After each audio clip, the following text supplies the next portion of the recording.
Saudara terkasih, dalam nama Tuhan Yesus Kristus, khotbah kita pada minggu hari ini tertulis dalam Lukas 11 ayat 27 sampai ayat 28. Demikian firman Tuhan. Ketika Yesus masih berbicara, berserulah seorang perempuan dari antara orang banyak dan berkata kepadanya, "Berbahagialah ibu yang telah mengandung engkau dan susu yang telah menyusui engkau." Tetapi ia berkata, "Yang berbahagia ialah mereka yang mendengarkan firman Allah dan yang memeliharanya." Demikian firman Tuhan.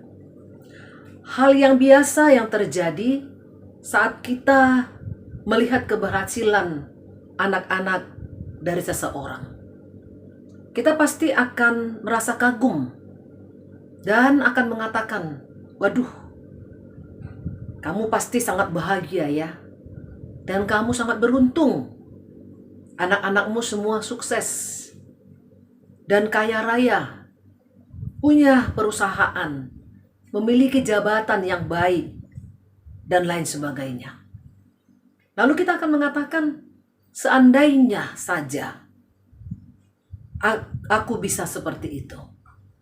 Seandainya saja anak-anakku juga bisa seperti anak-anakmu, aku pasti akan sangat senang, sangat bangga, dan sangat berbahagia.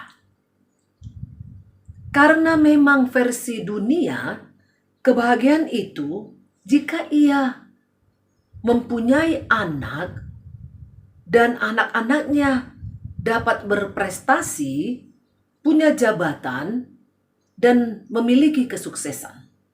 Itu sebabnya orang tua akan berjuang untuk mendidik anak-anaknya, memberikan pendidikan yang terbaik supaya anak-anaknya bisa mencapai kesuksesan dan prestasi di sekolahnya masing-masing. Lalu kita bertanya, apakah benar ini kebahagiaan yang sejati? Apakah kebahagiaan itu hanya diukur oleh kesuksesan atau prestasi dunia saja? Ini pertanyaan buat kita. Dalam nats ini kita dapat mengetahui setelah orang banyak melihat cara Yesus mengajar, cara Yesus melakukan mukjizat dan mengusir setan dari seseorang, hal tersebut menimbulkan kekaguman bagi orang banyak pada saat itu. Yang walaupun ada saja yang merasa sirik dan tidak menyukai hal tersebut yang dilakukan oleh Yesus. Namun di sini kita melihat kekaguman seorang perempuan dan berkata, "Berbahagialah ibu yang mengandung engkau dan susu yang telah menyusui engkau." Itu kekagumannya. Dia spontan mengatakan itu, "Berbahagialah ibu yang telah mengandung engkau dan susu yang telah menyusui engkau." Arti kebahagiaan adalah suatu keadaan, pikiran atau perasaan yang ditandai dengan sukacita, kesenangan, dan rasa puas. Itulah kebahagiaan. Secara umum, orang menilai kebahagiaan itu dari segi materi, prestasi, jabatan, kesuksesan, dan lain sebagainya. Justru orang Batak, mereka punya filsafat yang mengatakan toluha, hamuraun, hagabion, hasangapon. Kalau ini ada, mereka sudah merasa bahagia.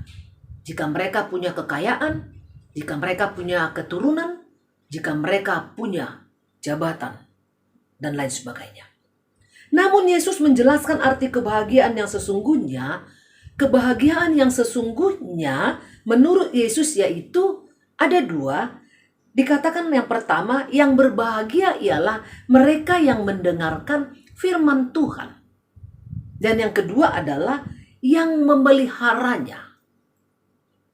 Kebahagiaan versi Allah yaitu ketika Allah hadir dan terlibat dalam hidup seseorang dalam kondisi bagaimanapun hidupnya. Itulah yang bahagia. Bagi Yesus, kebahagiaan yang sejati saat orang-orang telah menerima dan percaya akan janji keselamatan tersebut yang disampaikan melalui firman-Nya. Jadi kita lihat Maria ibu Yesus yang telah mengandung Yesus juga orang yang berbahagia. Jadi Maria juga termasuk orang yang berbahagia. Kenapa? Bukan karena Maria telah mengandung Yesus, tidak. Tapi karena Maria juga telah mendengar dan melakukan apa yang Allah perintahkan kepadanya. Kita lihat dalam Lukas 1 ayat 38. Kata Maria, "Sesungguhnya aku ini adalah hamba Tuhan, jadilah padaku menurut perkataan itu." Maria menerima dan menuruti apa yang diinginkan Tuhan darinya, apa yang diperintahkan Tuhan kepadanya. Maria mengandung, melahirkan, dan membesarkan Yesus dengan tuntunan Roh Kudus atas perintah firman Allah. Jadi kita lihat Maria termasuk orang yang berbahagia karena Maria tahu dan tunduk pada apa yang dikehendaki Tuhan yang disampaikan melalui firman-Nya, walaupun pada mulanya itu bertentangan pada pikirannya.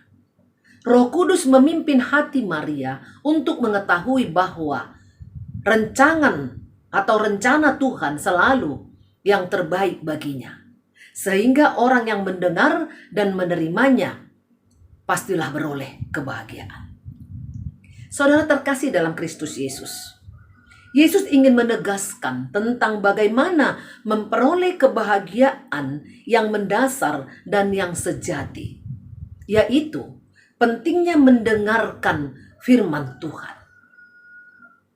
Mendengar yaitu orang yang mau membuka telinga dan hatinya untuk mendengar firman Tuhan, yang mau mendengar nasihat, mau mendengar teguran, ajaran, didikan, khotbah, dan lain sebagainya yang berisi tentang firman Tuhan. Dalam Matius 13 ayat 9 dikatakan, "Siapa bertelinga, hendaklah ia mendengar." Jadi, jika kita mau memakai telinga kita untuk setia mendengar firman Tuhan, berbahagialah kita. Doa setelah pembacaan epistel juga mengatakan, berbahagialah orang yang mendengar firman Tuhan serta memeliharanya. Lalu kita bertanya, mengapa orang yang mendengarkan firman Tuhan adalah kategori orang yang berbahagia? Karena firman Tuhan berisikan nasihat, berisikan perintah, ajaran, teguran, penghiburan, dan janji hidup kekal dari Allah. Maka kalau orang hidup dalam nasihat, teguran, dalam pengajaran, penghiburan, dan juga dalam janji hidup kekal, maka dia akan menjadi orang yang berbahagia. Karena dalam firman Tuhan kita bisa melakukan segalanya. Saudara terkasih, dari firman Tuhan kita tahu resep beroleh pengetahuan, yaitu dengan takut akan Tuhan. Dalam Amsal 1 ayat 7 dikatakan, melalui firman Tuhan kita tahu bagaimana menjadi istri dan menjadi ibu yang bijaksana. Itu kita lihat dalam Amsal 31. Melalui firman Tuhan kita tahu bagaimana bersikap terhadap istri, suami, anak, orang tua, bawahan, atasan kita, dan lain sebagainya. Itu dapat kita lihat dalam firman Tuhan, Efesus 5 sampai ayat 6. Melalui firman Tuhan juga kita tahu bagaimana cara menggunakan mulut, lidah kita dengan baik dan sebaik-baiknya. Dalam Yakobus 3 kita bisa melihat itu. Bapak Ibu Saudara terkasih dalam Kristus Yesus, orang yang berbahagia adalah yang mendengar firman Tuhan dan juga memeliharanya. Bagaimana memelihara firman Tuhan? Memelihara firman Tuhan artinya hidup dalam firman Tuhan secara terus-menerus dan taat, setia melakukannya, dan mempraktikkannya dalam kehidupan sehari-hari. Jadi tidak hanya mendengar saja, tidak hanya mengatakannya saja, tapi kita juga harus ikut melakukannya, mempraktikkannya dalam kehidupan kita sehari-hari. Jadi memelihara firman Tuhan bukan seperti yang dilakukan sebagian orang, yaitu dengan menyimpan Alkitabnya baik-baik supaya tetap rapi, bagus di lemarinya, bukan dengan meletakkan di dekat bantal tidurnya supaya dia merasa aman, seolah-olah dijaga oleh kekuatan Tuhan melalui Alkitabnya, bukan dengan menuliskan dan menempelkannya saja di dinding rumahnya sebagai hiasan. Bukan.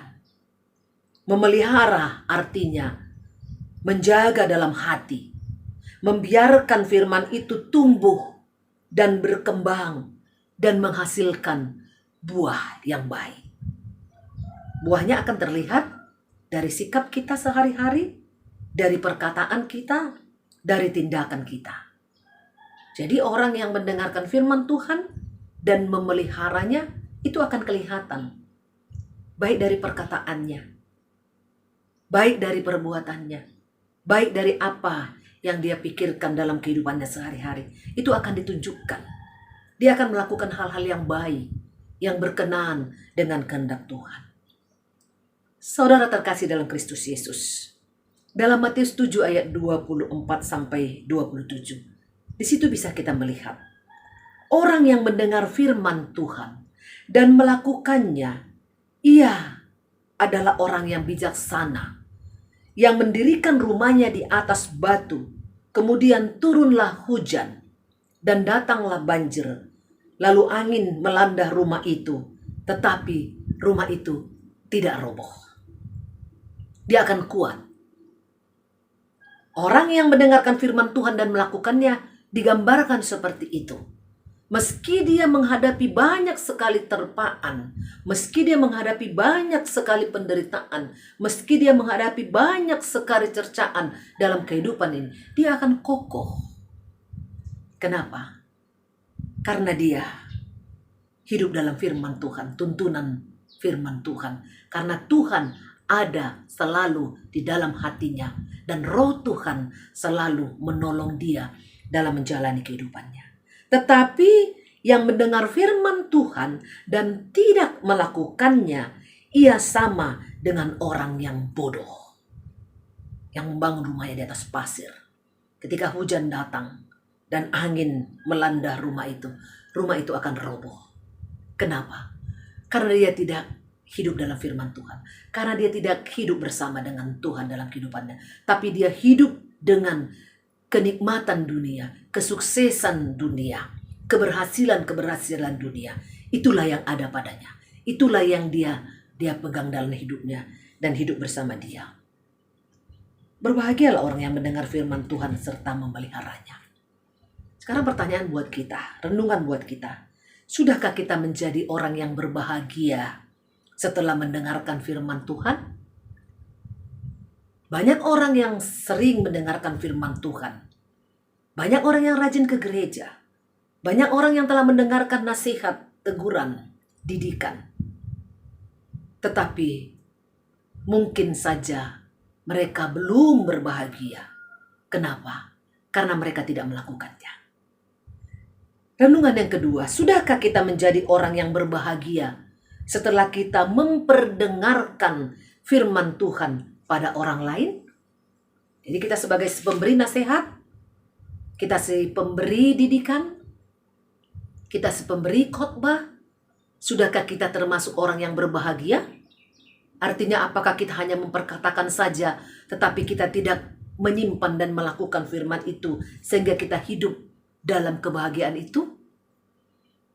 Saudara terkasih dalam Kristus Yesus, karena ada pernyataan yang mengatakan yang berbahagia ialah mereka yang mendengarkan firman Tuhan.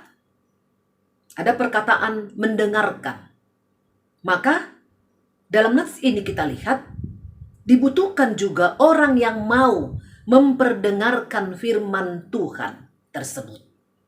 Jadi kalau di sini Yesus mengatakan yang berbahagia ialah mereka yang mendengarkan firman Tuhan. Tentu ketika ada yang mendengarkan, pasti harus ada yang memperdengarkan firman tersebut. Yang memperdengarkan firman itu bisa saja pengkhotbah, bisa saja seorang guru, bisa saja orang tua, bisa saja saudara, sahabat, tetangga kita, dan lain sebagainya.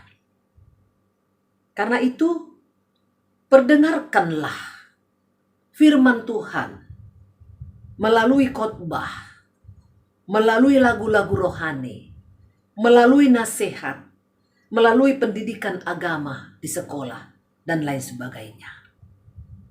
Mari kita renungkan juga. Pernahkah atau sesering apakah orang tua memperdengarkan firman Tuhan pada anak-anaknya? Dalam Ulangan 6 ayat 7 dikatakan bahwa firman itu harus diajarkan berulang-ulang. Firman itu harus dibicarakan apabila duduk di rumah kita, apabila dalam perjalanan, apabila engkau berbaring, dan apabila engkau bangun. Jadi kita lihat, firman itu harus diajarkan secara berulang-ulang. Firman itu harus diperdengarkan dengan serius. Sekarang bisa saja orang tua dan anak-anak sama-sama duduk di rumah, tapi semua sibuk dan tunduk dengan handphonenya masing-masing. Bahkan ada sebagian orang tua yang mengatakan mereka tidak sempat lagi berkomunikasi. Bahkan untuk menyuruh atau mengajak anak-anaknya makan saja sudah melalui handphone masing-masing. Karena semua sibuk di kamarnya. Orang tuanya harus me-WA, mari kita makan. Kemudian mereka berkumpul. Pagi-pagi bukannya beribadah, mendengarkan firman Tuhan, tapi langsung update status atau cek handphonenya masing-masing. Kapan kita memperdengarkan firman Tuhan kepada anak-anak kita? Kapan kita memperdengarkan firman Tuhan kepada orang-orang yang kita kasihi, sehingga mereka mendengar dan mereka menyimpan, juga melakukannya dalam kehidupan mereka sehari-hari. Bapak Ibu Saudara terkasih dalam Kristus Yesus, kebahagiaan orang yang mendengar firman Tuhan, yaitu karena hati dan pikirannya selalu dipenuhi dengan firman Tuhan. Maka pada saat ia sukses, firman Tuhan mengingatkan agar ia tidak tinggi hati, agar ia tidak sombong, dan agar ia tidak memegahkan diri. 1 Korintus 13 ayat 4. Jika firman Tuhan melekat dalam hati kita dan dalam pikiran kita, kita selalu dipenuhi dengan firman Tuhan. Maka jika kita mengalami kegagalan, kita tidak putus asa, tetapi tetap semangat. Kita tetap kuat dan tidak takut untuk menjalani hidup ke depannya. Itu kita lihat dalam 2 Tawarikh 15 ayat 7 dan 2 Timotius 1 ayat 7. Kita akan selalu diingatkan oleh firman Tuhan untuk tidak khawatir akan masa depan kita. Dalam Filipi 4 ayat 6 dan 7. Maka kita akan menjadi orang yang berbahagia. Karena apa yang kita butuhkan, kekuatan yang kita butuhkan, penghiburan yang kita butuhkan, semangat yang kita butuhkan ada dalam firman Tuhan. Dan firman Tuhan akan menuntun kita, akan mengajari kita untuk mencapai kesuksesan dan kebahagiaan yang diinginkan oleh Tuhan dalam hidup ini. Bapak Ibu Saudara terkasih dalam Kristus Yesus, firman Tuhan hari ini mengingatkan kita bahwa kebahagiaan itu bukan terletak pada kesuksesan, jabatan, keturunan, kehormatan, dan kekayaan semata.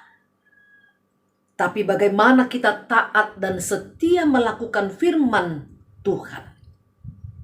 Kaya harta, kaya jugalah imannya. Karena dalam Matius 16 ayat 26 dikatakan, karena apa gunanya seorang memperoleh seluruh dunia tetapi kehilangan nyawanya? Ayahado gunana di jolma nang liat portibion diomo anggo magodo hosana. Ini peringatan bagi kita. Ini mengingatkan kita bahwa bagi kita harta dunia penting, tapi harta sorgawi jauh lebih penting. Kita bisa memiliki kekayaan, kita bisa memiliki kesuksesan, kita bisa memiliki prestasi yang tinggi, tapi jangan pernah kehilangan persekutuan, ketaatan kita, kesetiaan kita untuk tetap setia melakukan firman Tuhan. Kebahagiaan sejati tidak ditentukan oleh berapa banyak harta yang kita miliki. Seberapa banyak keturunan kita. Kita punya anak atau tidak. Seberapa tinggi jabatan kita. Tetapi ditentukan oleh siapa yang ada dalam hati kita dan siapa yang bersama dengan kita. Kita akan masuk dalam hitungan orang yang berbahagia jika Tuhan selalu ada bersama dengan kita. Baik dalam suka, baik dalam duka, baik dalam sukses maupun kegagalan, baik dalam kemiskinan maupun kejayaan. Kita tetap berjalan sesuai dengan keinginan Tuhan, karena Tuhan ada senantiasa bersama dengan kita melalui firman yang kita dengarkan dan yang kita lakukan. Amin. Kita bersatu dalam doa. Bapa, kami bersyukur kepadamu karena kebenaran firman-Mu telah mengingatkan kami pada saat ini. Agar dalam hidup ini Tuhan, kami tetap mengandalkan firman-Mu. Kami tetap menyimpan, memelihara firman-Mu agar bertumbuh dan berbuah. Dan agar kelihatan dalam kehidupan kami sehari-hari. Baik melalui perkataan kami, baik melalui tindakan kami dan pikiran kami. Terpujilah Engkau Tuhan yang telah senantiasa menolong kami untuk hidup berbahagia dengan mengandalkan Engkau saja. Terima kasih Bapa. Dalam nama anak-Mu Tuhan Yesus Kristus, kami berdoa dan mengucap syukur kepadamu. Amin.